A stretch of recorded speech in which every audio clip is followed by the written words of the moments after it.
আসসালামু আলাইকুম। আশা করি সকলেই ভালো আছেন। সুপ্রিয় চাকরিপ্রত্যাশী ভাই ও বোনেরা, প্রতিরক্ষা মন্ত্রণালয়ের নতুন একটা সার্কুলার প্রকাশ করা হয়েছে।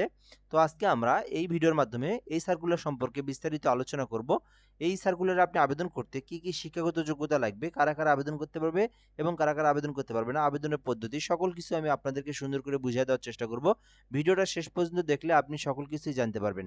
তো অবশ্যই শেষ পর্যন্ত দেখবেন এবং আমাদের এই চ্যানেলে আপনি নতুন হয়ে থাকলে অবশ্যই সাবস্ক্রাইব করে রাখবেন। বাংলাদেশের সরকারি সকল নিয়োগ সার্কুলার আমাদের এই চ্যানেলে আপলোড করা হয়। এজন্য অবশ্যই সাবস্ক্রাইব করে আমাদের সঙ্গে যুক্ত থাকবেন। প্রতিরক্ষা মন্ত্রণালয়ের আওতাধীন বাংলাদেশ সমরাস্ত্র কারখানা বিওএফ এর জন্য নিম্ন বর্ণিত দশম গ্রেডভুক্ত অসামরিক শূন্যপদসমূহে নিয়োগের মাধ্যমে পূরণের লক্ষ্যে প্রকৃত বাংলাদেশী নাগরিকদের নিকট হতে অনলাইনে আবেদনের জন্য দরখাস্তের আহ্বান করা যাচ্ছে। অর্থাৎ এই সার্কুলারে বাংলাদেশের যে কোনো জেলার যে কোনো প্রার্থী আবেদন করতে পারবে। নারী পুরুষ উভয় কিন্তু এই সার্কুলারে আবেদন করতে পারবে। এখানে আমরা দেখবো এখানে পদের নাম কিন্তু একটাই আছে, যেটা হচ্ছে উপসহকারী প্রকৌশলী দশম গ্রেডের। তো এই পদের নামে কিন্তু সার্কুলারটা প্রকাশ করা হয়েছে। আর পদ সংখ্যা যদি আমরা বলি 13টি পদে নিয়োগ দেওয়া হবে, অর্থাৎ 13টি কিন্তু পদ সংখ্যা রয়েছে। তারপরে আমরা এখান থেকে দেখবো বয়স, যে বয়সের বিষয়টা এখানে দেওয়া আছে 18 থেকে 32 বছরের মধ্যে আপনাদেরকে এই সার্কুলারে আবেদন করতে হবে। অর্থাৎ 32 বছর যদি প্লাস হয় তাহলে কিন্তু আপনি আবেদন করতে পারবেন না। তবে যারা এই যে প্রতিরক্ষা মন্ত্রণালয়ের যারা চাকরি করে এই ডিপার্টমেন্টে যারা আছে তাদের জন্য 40 বছর পর্যন্ত আবেদনের সময়সীমা রয়েছে। এখন আমরা দেখব শিক্ষাগত যোগ্যতা ও অভিজ্ঞতা।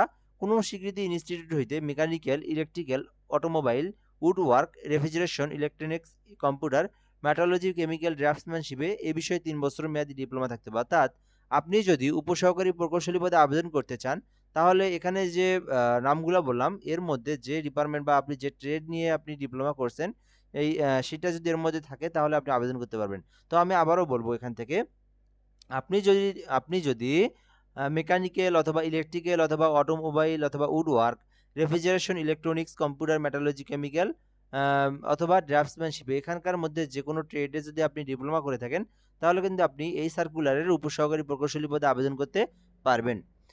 তারপরে যদি আমরা এখান থেকে দেখি এই আবেদনটা করতে যে বিষয় প্রয়োজন, তো এখানে 3 বছরের এখানে আবেদন করতে অবশ্যই 8 জানুয়ারি 2026 তারিখে দরখাস্তের আহ্বান জমা দেওয়ানোর শেষ তারিখ। অর্থাৎ এই সার্কুলারে আপনি যদি আবেদন করতে চান জানুয়ারি মাসের 8 তারিখ পর্যন্ত সময় আছে। এর মধ্যে আপনাদেরকে এই সার্কুলারের ফর্মটা পূরণ করতে হবে, অর্থাৎ অনলাইনের মাধ্যমে 8 জানুয়ারির আগে পূরণ করতে হবে।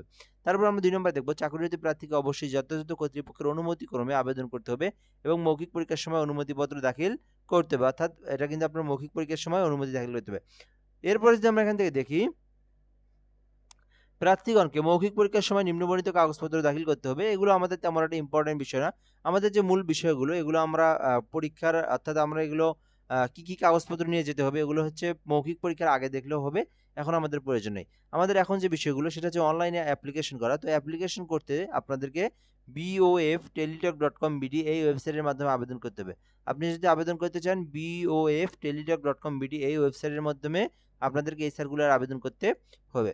এখন আমরা দেখব এই আবেদনটা কিন্তু 10 ডিসেম্বর শুরু হয়েছে, যেটা কিন্তু 8 জানুয়ারি পর্যন্ত চলমান থাকবে। অর্থাৎ বর্তমানে কিন্তু ডিসেম্বর মাসের শেষ তারিখ, প্রায় শেষের দিন। আ তো শেষ 2 দিন আরকি। তো আপনারা কিন্তু 8 জানুয়ারি অর্থাৎ 26 সালের জানুয়ারি মাসের 8 তারিখ পর্যন্ত আবেদনের সময়সীমা রয়েছে। তো এরপরে যদি আমরা দেখি আপনি যদি এটাতে আবেদন করতে চান সেক্ষেত্রে কত টাকা ফি জমা দিতে হবে। তো এইটাতে আপনাদেরকে ৳223 ফি জমা দিতে হবে। আপনি যদি নিজে আবেদন করেন সেক্ষেত্রে আপনারা টেলিটক সিমে যদি আপনি নিজেই রিচার্জ করেন সেক্ষেত্রে ৳230 রিচার্জ করবেন। দেন কিন্তু আপনারা এই যে এই সার্কুলারের পেমেন্টটা আপনারা দিতে পারবেন।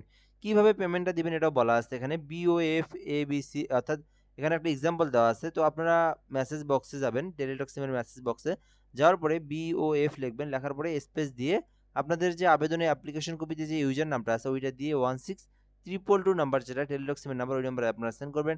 পরবর্তীতে একটা পিন নাম্বার দেওয়া হবে, BOFES স্পেস পিন নাম্বার দিয়ে 16222 নাম্বার আপনারা সেন্ড করবেন। তাহলে কিন্তু আপনার পেমেন্টের টাকাটা কেটে নিবে এবং আপনার অ্যাপ্লিকেশনটা কিন্তু সাকসেসফুল হয়ে যাবে। তো এই পদ্ধতিতে আপনাদেরকে 8 জানুয়ারি পর্যন্ত সময় আছে। এর মধ্যে কিন্তু আবেদনটা করতে হবে। আশা করি আপনারা বিষয়টা জানতে পেরেছেন। তো আপনি যদি এই সার্কুলার নিয়ে আরো কোনো কিছু জানতে চান বা জানার থেকে থাকে সেক্ষেত্রে কিন্তু আপনি কমেন্ট বক্সে কমেন্ট করে জানাতে পারেন। ইনশাআল্লাহ আমরা রিপ্লাই দিয়ে সেই বিষয়টাকে জানিয়ে দেওয়ার চেষ্টা করব।